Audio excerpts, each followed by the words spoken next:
Établissons d'abord ceci.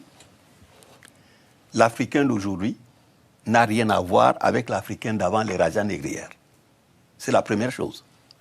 C'est-à-dire que lorsqu'on voit aujourd'hui certains régisseurs qui collaborent avec l'Occident contre leur peuple, dites-vous bien que ces Africains n'ont rien à voir avec les Africains d'avant les razzias négrières atlantiques.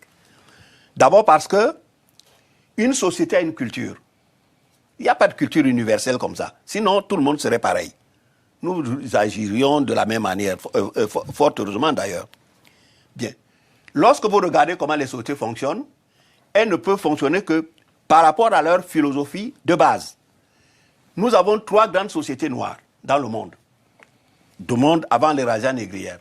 Il y a l'Afrique, il y a l'Égypte pharaonique, il y a l'Inde.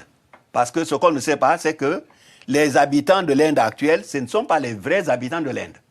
Les vrais habitants de l'Inde, ils sont dans une petite île, ils sont à peu près 8500.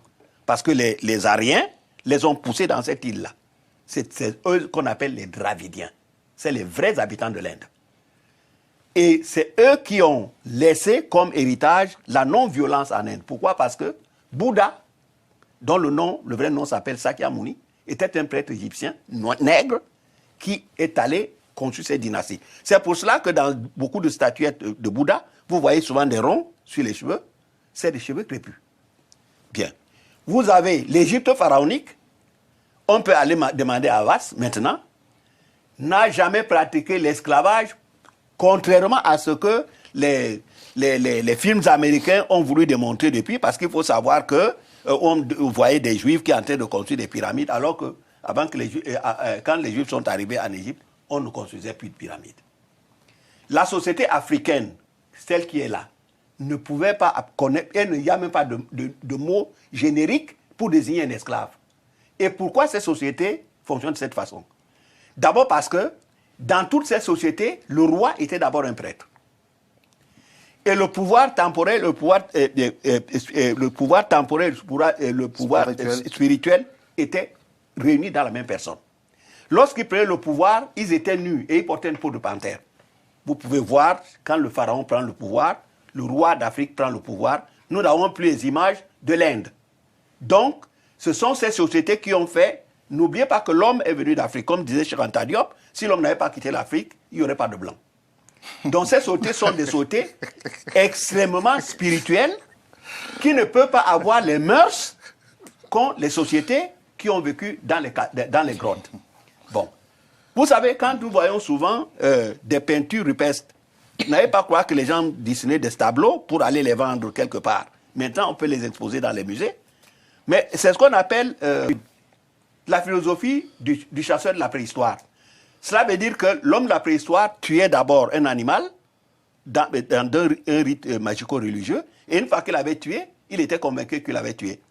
Nous, en ce qui concerne l'humanité, on nous aliène d'abord. Une fois qu'on nous a aliénés, nous pensons que tout le monde peut faire tout ce qu'il veut.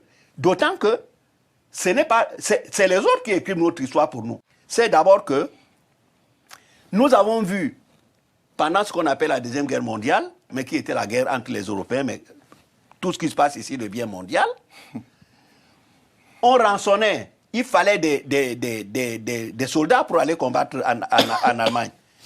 Mais on a vu que le Cameroun, par exemple, ne devait pas faire la guerre, puisque le Cameroun n'était pas une colonie, c'était un État protégé.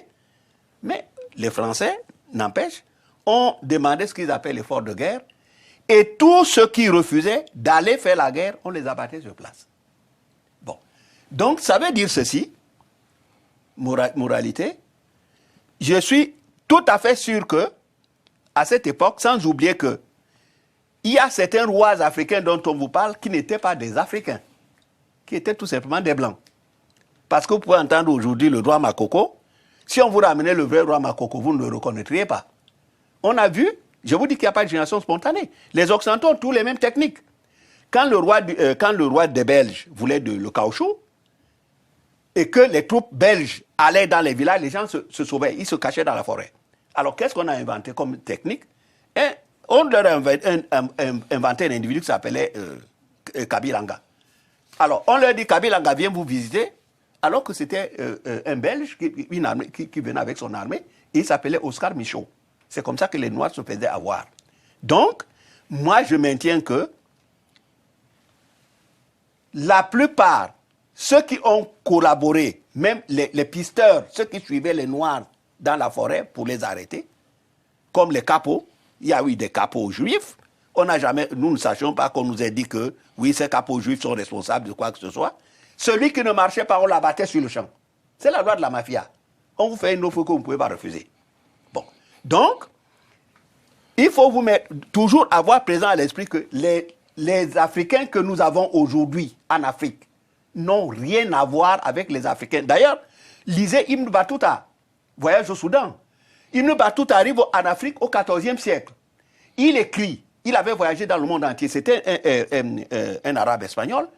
Il dit qu'il n'avait jamais vu un continent où les gens avaient autant refusé l'injustice. Les rois africains, d'ailleurs, les Africains ont lancé le premier manifeste des droits de l'homme, le serment du Mandé, au XIVe siècle. Kourofane Fouga. Oui, voilà. Au XIVe siècle, les Soundiata Keita et les Soumaoro Kanté. Donc, l'erreur que nous commettons souvent, et on veut nous la faire soumettre, c'est de faire croire que, oui, en fait, finalement, tout le monde est pareil, et tous les hommes sont pareils, mais c'est-à-dire que les Occidentaux ont ceci de particulier que ce qui est bien, c'est eux qui sont les seuls à le posséder. Ce qui est mauvais est réparti dans l'humanité et pire chez les autres.